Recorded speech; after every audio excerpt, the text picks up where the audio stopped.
Good day and welcome to yet another program of current issues. Our discussion today was centered on the Linden situation. I have with me Mrs. Gail Teixeira, Presidential Advisor on Governance, and Mr. Manzu Nadir, People's Progressive Party Civic Member of Parliament. Welcome to the program. Thank you. Thank you. The issue that we have at hand is, it surrounds the Linden situation. I want us to first examine what the lead up to what happened in Linden last week, and maybe events after what happened. So, Madam Teixeira, could you give me a little background in terms of events leading up to the proposed tariff increase? Well, I think for the viewers outside, the way the opposition and certain elements are putting it over is that as if this was just sprung, the electricity increases were just sprung on the Linden community, and I think that is one fallacy that has to be addressed. The Prime Minister has been in discussions for years with the Linden community in relation to tariff increases. The public, I think, only began to realize that Linden was so heavily subsidized as a result of the debates and the discussions that took place during the budget 2012. I don't think people realize how heavily Linden had been subsidized and what cost to the country. So that there were many, many discussions, and there was an agreement that by 2012, Linden would have to start coming on stream, not at the same rates as the rest of Guyana, but an increase in what they were presently paying and the reduction of the subsidy. In the budget, as you know, the opposition asked if the government would be willing to meet with them to discuss their concerns, and we said yes. On the April the 19th, when we met, the agreement was that the subsidies would be increased, and that there would be a number of, on a basis of gradualism and selectivity, so the 30% would be brought in, but in a different way, with pensioners and the lower users not paying the same as those who used higher amounts of electricity, and that there were other support issues that were agreed to: the resuscitation of the Linden board, the examination of getting a commercial partner on board to have a microcredit scheme, for example, broadcasting licenses. Those were some of the issues that were agreed to. And the Prime Minister read it out in Parliament. And Prime Minister, being the man who he is, took the statement he had drafted and handed it to Mr. Granger and Dr. Rupnarayan in Parliament prior to him getting up and reading it. And they both said, yeah, it's okay. The Prime Minister read it, and that's when, after that, certain extreme elements and members of the APNU and AFC ran up to Linden and start causing all sorts of trouble, and Mr. Granger reneged on the agreement. From then to when the protest started on July the 18th, the situation became very charged, one in which there was very little opportunity to dialogue, to discuss it, and the extreme elements were basically taking control. In the meantime, you have the contest going on within the PNC, between Granger and Greenwich and their supporters. Then you have the AFC Congress coming up, where they have their own internal issues. So Linden got kind of bundled and became almost like and is basically, and that's what I'm saying, almost like a pawn in the battle of politicians within these parties to gain control, regrettably. And in that way, the government found it difficult to negotiate, to be able to speak to anybody. And so we have then the demonstrations on July the 18th, the shootings, regrettably, of 3 people during the protest, and then from that all the stakeholder meetings start taking place. You spoke one about the discussions prior or the consultation prior to the budget. Yes. But this entire thing only came to light or became more prominent, if I should put it that way, during the budget debate and the extra-parliamentary discussions on the budget. But I want to take you back a little before we get to the July 18 events. I want to take you back a little before that, because I would want to believe there had to be something that led to the actual demonstration. Do you see, or do you think there was any direct or heavy political involvement that led to the actual protest? Yes, I believe so. That clearly, I mean, if we stick a pin, and Mansour knows this well, Linden has been tied to the bauxite industry from 1929 and has been at the mercy of global prices. When the prices are good, Linden does well, and so forth. And certainly in the 1950s and 60s, Linden was a place to go to live at a better standard than the rest of Guyana. By the 70s, that had changed. One, because of mismanagement. Two, because of global prices, etc. And I remember when I became Minister of Health, Linden Hospital was totally subsidized by the government, and this was under Hoyt. And the school, the Watuka Technical, and the Linden Technical Institute, etc. And so we continued that when we got into government. And in fact, I was looking at some figures recently that the budget for Region 10 increased by 1,700%. This is a regional allocation between 1992 and 2006.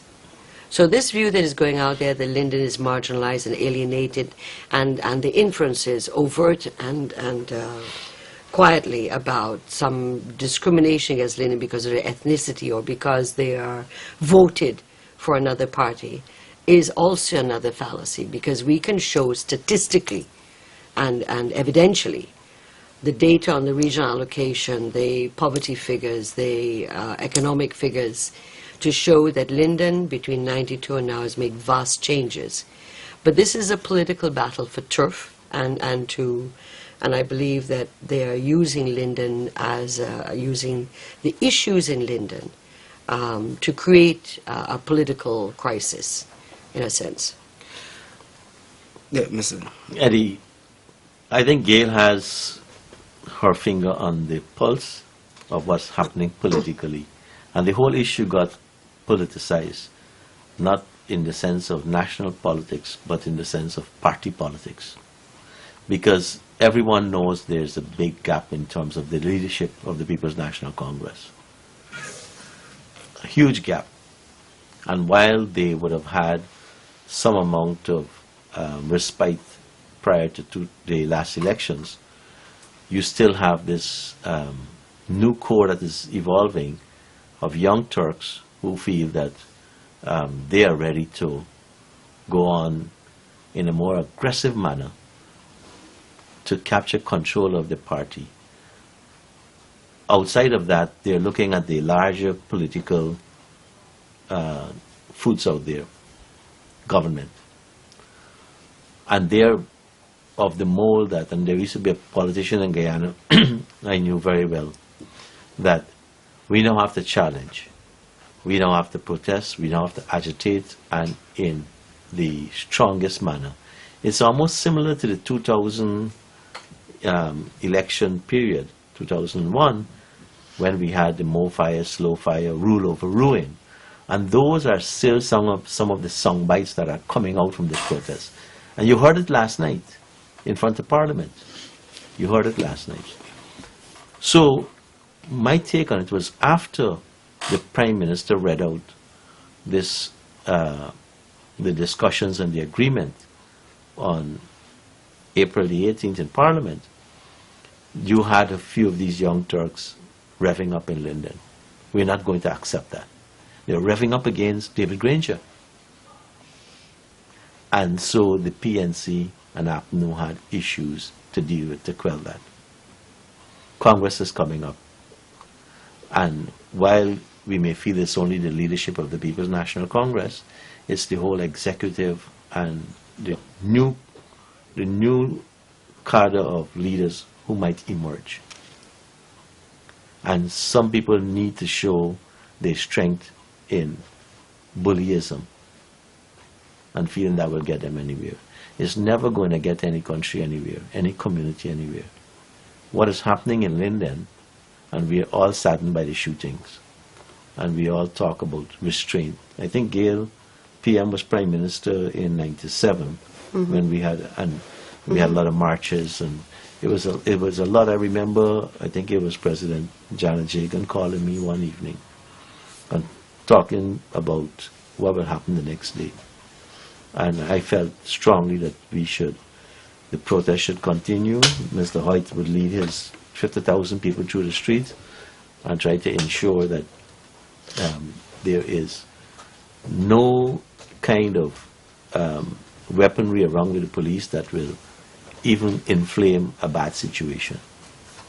What's happening in Linden, very, very unfortunate. So you have this politics behind what is happening in Linden. It's not only about electricity rates. Electricity rates became just a catalyst. They wanting to rally people around some people. It's not today that people know that they have eventually to pay the rates. Gail spoke about fighting to save the one industry that can keep Linden surviving, bauxite. And it started under the PNC to have to debundle all the non-essential services that the company had to carry, the bauxite company. And so education and school and water, electricity were all things that had to be debundled in order to get an investor to come and only deal with the business of mining bauxite. And we have an investor now, the largest, the one investor that controls the market for that grade of bauxite which Linden produces. So it's larger than just this electricity rates. Gail again was right when she said that it's only because the issue of the rates in Linden became publicized that people around the country know. The new systems that are going up throughout the country, like in Madia, people are paying $100 a kilowatt. Yeah. Mabaruma, it's $100 Also, a even kilowatt. iTunes is paying Yes. more than they pay Right. the what do you call almost the current rate. Yeah. Bartica. So we all understand that Linden has come from a bad situation that was as a result of nationalization and the poor performance of bauxite. But we have to step out. Guyana, the whole country was in that position prior to 92. And the PPPC government had to take the tough stance and bite the bullet and put the reforms in place. Put reforms in place throughout the 90s, and today we are seeing the benefit of it in Guyana being seen as a shining example for economic development. And the same thing will happen in Linden if what continues to happen on reasonableness in the protests and denying people their rights, right? If that continues, it will be a long, hard struggle for Linden to get back to where it is even right now. I need to ask you this. From April, the government would have indicated this increase is coming. It was implemented 1st of July. 1st of July. I'm trying to seek more of a political opinion as it relates to this window. There's a huge window before the actual protest started. You know, why this huge window? Why wait 18 days after the implementation? Then you reach to the point of protest. Those who led the protests and who are leading what is happening in Linden right now, they are not satisfied with Granger's leadership. And so this is an opportune time. As the tariff went in, we didn't hear nothing back from the PNC between the period. When Granger got faced with the revolt after the PM statement, he backtracked a bit. But he was trying to please everybody. And he is living in a fool's paradise. But you have the window. Granger didn't accept that he is in agreement that the rates will have to come up. And the government was always and is always willing to talk about the phase increases of the rates. I see they're saying now it's insufficient. Yeah, But yes. So you had the window. Now people are flexing their muscles. The right timing for them, but is the wrong manner of dealing with the issue that's affecting the people. And we all understand that many persons have fixed income, and so the rate of increase, and the new rates in particular, can have some amount of devastating effect on the monthly budget. And that is a reason for dialogue and not protest. That's a reason for reasonableness among the leaders. You know, I was thinking back as Manzo was talking about after April 19th and Mr. Granger reneging and so on. The issue of GPL and Linden electricity continued in the talks until the talks concluded on April the 24th, where there wasn't any movement on a number of issues, including electricity rates for tariff, where Mr. Granger came back and said, well, absolutely no increases for Linden until 2014, and we must be satisfied that the following things are done. The President and the Prime Minister went to great pains to explain to Mr. Granger and his delegation, which had Mr. Greenidge, Mr. Carberry, Dr. Rupnarayan, Mr. Harman, to explain the GPL subsidy of $6 billion, what it would be used for. We committed to show them the plans of GPL in to do with line losses and transmission lines and stuff like that. But the Prime Minister explained that, in fact, we needed additional injection of funds of hundreds of million US dollars to correct the transmission lines. Some of them are old, whatever, and stuff like that. And these were major injections of funds, and the government made judicious decisions. If you were to do that, take that money and put it into that, just for the transmission lines, well, then are you reducing your water program, your housing program, your education program? There's just so much money available in the country. The second issue was the explanation that if we did not introduce a subsidy for Linden and kept the subsidy at what it was in 2011 of $2.5 billion, and we'd reduced it to $1.9 billion in this budget, so it's a $500 million deficit, that the rest of Guyana would have to pay. At some point, with the increase of prices of oil and the increased subsidy for Linden, the rest of Guyana would have to pay. And therefore, these were issues we had to balance as politicians. And this was an appeal to Mr. Granger and his delegation. Let's look at Guyana, and instead of just cherry picking what are issues. We cannot leave out too the issues of ethnic insecurities in Guyana. We can't wash it away. We can't pretend it doesn't exist. There are ethnic insecurities in our country. We're a multi-ethnic country. We're a multi-religious country.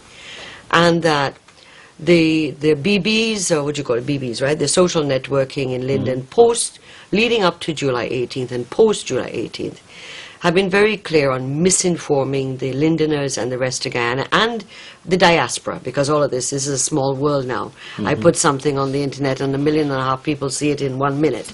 You know, so the image of Guyana, here is a community that they're portraying as 70% unemployment. It is the most poor part of Guyana. This is how this wicked government is treating them.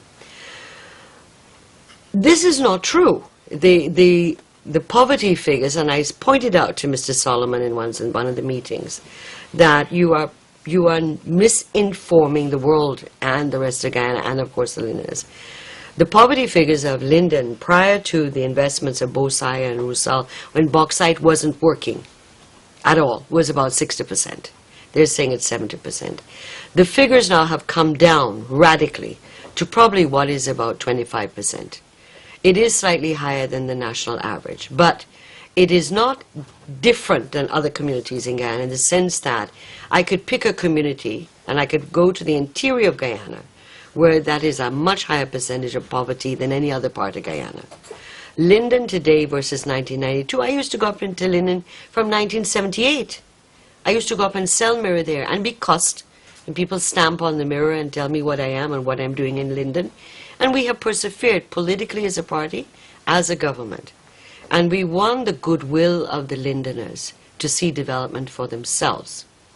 Linden community, like many communities, all communities across Guyana, want to see their communities grow. The housing programs, the water programs. Linden has some of the nicest, prettiest, is that how you say, schools that have been constructed. The Linden Hospital was an old hospital going back to colonial times. I, as a Minister of Health, remembering, saying this wasn't a nice hospital. It was better than some other hospitals in Guyana, but still it was old and needed upgrade. We didn't have the money. When we came into office, Guyana was one of the poorest countries in this hemisphere. You know, so that money had to be, the economy had to grow, you had to do a number of things, and Linden has benefited.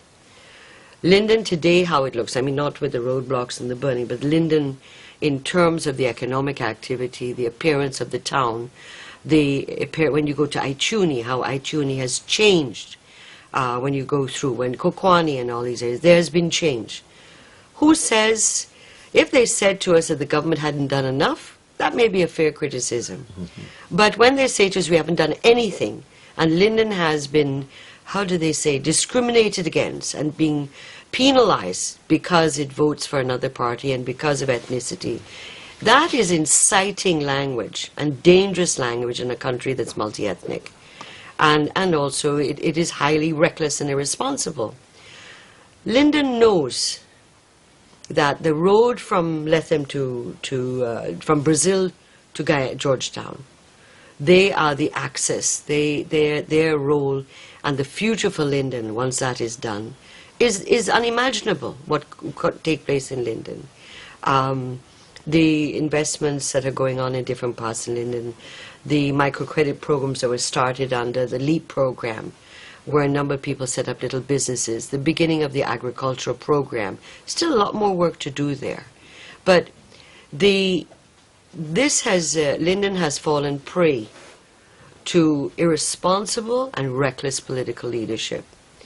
They have a right to protest, they have a right to assemble, they have a right to do these things, as other communities do.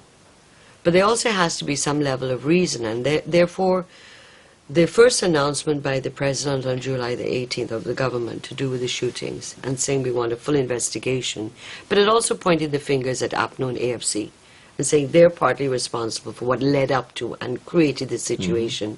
And we stick by our line. They don't like it. They're very perturbed when we say that, but they know, because we can call the names of all their people who have been involved up there and instigated, told people block the bridge. The original thing in Linden, which people may not know, July 18th was supposed to be a march, starting from the Wisma side and coming to Karakara Bridge, not far from the call center. That's what they wanted to do. And many people went to do that, and that would have been perfectly normal. What ended up is that people got to the bridge and the bridge was blockaded. They blockaded it and stayed on the bridge. And so many people who went to march said, what's going on? Why aren't we moving? And then they were told, we're holding the bridge, and therefore tents went up and loudspeaker systems and music, and usual thing. So people were also not informed that this was an alternative plan. The people who came out to to support. We are very clear in the talks, the APNU, Mr. Granger and his delegation, Mr. Trotman and his delegation, with the regional chairman, that there are a number of issues that we spoke about. The full investigation the President spoke about on the July 18th has become an independent commission of inquiry with international presence. There are two persons, Dr. Lanchan and Mr. Harman, who are meeting and talking and exchanging drafts for the terms of reference. They asked on July 19th, Mr. Granger, when the President said to Mr. Granger, let's talk about the electricity issues. Mr. Granger and the AFC said, no, we haven't come to talk about electricity issues here. The security issue is what's important. We don't want to discuss about electricity. That will come later. So electricity was suddenly taken off the agenda on July the 19th. They said we want the commanding officer to be removed and whatever ranks were involved on the bridge. That was done. The issue of the postmortems and having an independent pathologist and so on, that was not an issue of contention in the discussions. Over the weekend, the President met private sector, a whole range of people. And it's over the weekend that Mr. Granger says, look, meet with the regional chairman. We met them once already. Meet with them a second time and negotiate with the regional chairman. So Mr. Granger says to the President's country, you negotiated with Solomon and his people. On Monday, the President formally invited Mr. Solomon in a letter delivered to him. And who came to the meeting? Mr. Solomon, Mr. Aubrey Norton, Ms. Vanessa Kissoon, Dr. Rupert Roopnarayan, and Nigel Hughes. Nigel Hughes said he was a guest of the region and not representing the AFC. Rather interesting, which we'll leave for another time. But they then said that they didn't want just the officers to be removed. They wanted now to be interdicted or criminally charged. The other issue then, the President returned to what he had said in his one of his public statements about a technical team. We discussed around that, and we also talked about economic initiatives. The President reported and stated what is being done, what are the plans in the making, and there was an issue that came out. Look, we seem to be making some movement. Let's do the draft language. Can the government it's a language issue. Sometimes it's in the words that you reach agreement and find the space to reach agreement. So we undertook that. The issue was raised about persons who were injured, flying them out. That has been done. And so on Tuesday evening, Mr. Solomon went back on Monday to Linden or wherever he was. So when was... The meeting was on Monday, this 23rd. It's on Monday.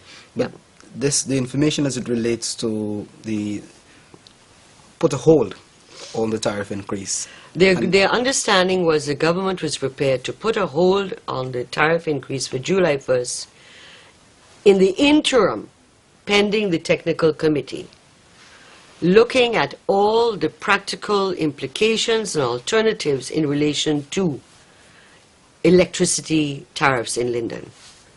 So we never committed to having no increase. We said, let's sit down, a technical team, sit down, look at all the figures, all the maths, look at all the issues, and come up with proposals. We also said that the technical team, once established, would report back in 2 weeks. We also agreed that the technical team would be comprised of persons agreed to by both sides, right?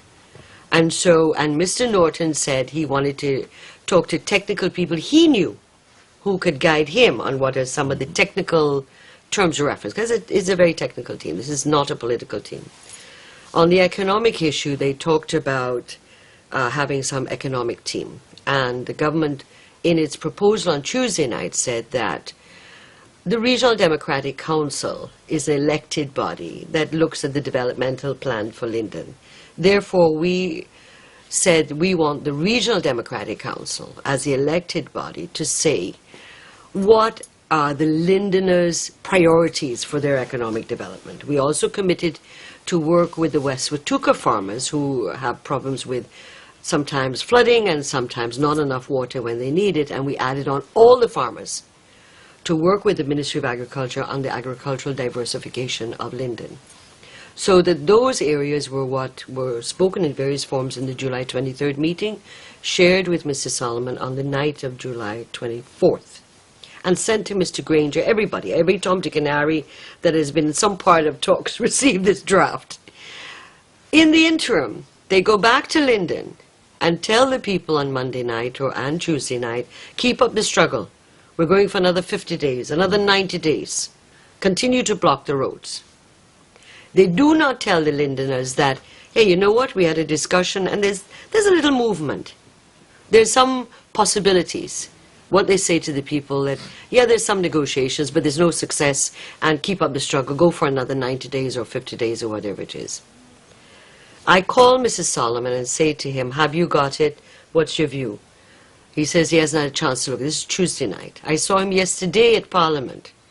He said it doesn't reflect all the things they want to have in it. So, no response. In the meantime, up to this morning, they're telling the people, keep the roadblocks, keep the road, keep move, don't give up, don't give in, don't this. So you're in a situation where the persons you're negotiating with, as Mansour said, this is a political battle going on within a political party of who has the upper hand. And so you're speaking to Mr. Solomon and his team, and you're speaking to Mr. Granger and his team, and you're speaking to Mr. Trotman and Mr. Hughes and so on, and nobody seems to want to take on the baby. No one wants to bell the cat. Everyone wants to pass the ball around. I'm recognizing two things here. Yes. One, a shifting of the goalpost, if you want to put it that way, Yes. as it relates to the demands. And secondly, miscommunication, or to some extent no communication at all, with the Or withholding persons of who, information. Yeah, Yeah. the persons who are negotiating on behalf of Linden, the Lindeners, and whatever information they get from the negotiations, and relating that to the people Yeah. of Linden. Yeah. It's also that look, the first agreement of removing the officers, then moved to charging them and interdicting them. Then it moved by Monday to remove the minister and remove the prime minister. So the goalpost keeps shifting. So by yesterday in Parliament, the goalpost has moved now to a formal motion by the opposition that the minister must be removed. So the goalpost keeps shifting. Every time you take a few steps that you look as if you might be brokering some restoration of normalcy. Because this is no longer about Linden. The whole interior is suffering because of access to food and fuel. The mining community, I think you may know by now that the Chinese doctors, the medical brigade, are concerned, and the embassy and so forth, they're very concerned about the safety of their doctors up there. And they've asked to remove their doctors. And these were doctors who were part, when the whole shooting took place, were part of the medical team that brought relief to the injured and were helping those who were traumatized and so on. So you have, I think it's 4 doctors being asked to be removed from Linden. You have Bosai that has a 200 million further expansion saying, let's wait and see how this, we'll watch what's going on. You know, these are things that have irreparable harm to Linden and to the rest of the country. I just got a BB from some people in Linden telling me the cost of transportation within Linden to cross the river has gone up, I think, to $300 to cross in Linden. The transportation from, I've forgotten the places now, is $1,000. To move from another area in Linden is $3,000. This is absurd. This is absurd. I can go all the way to maybe the airport. Yes. Some of those rates. So that people are also being exploited. People are being exploited. The Linden But Gail, community... you know, and this is the design. Yeah, Because exactly. when all of these hardship comes, those who are leading it will say, that's what your government has done for you. Yeah. That's the politics behind it. And even though these increases and so on are as a result of Yes. the blocking of the roads Right. Yeah. and so forth in Linden. And again, I come back to this mentality of some persons, and we saw it a decade ago, of, you know, ruling over ruin. It's the hunger for power. It's looking at their own self-interest rather than the interests of the larger community. And so how would a person want to rise and become a leader on the sufferings of so many other people? You know, that is real sadist, in my view. Reasonableness has to prevail. You talk about the shifting goalposts, and we know where that will ultimately lead to, right? I'm not surprised if a particular type of motion is coming to the National Assembly on the back of this particular one against Minister Rohi.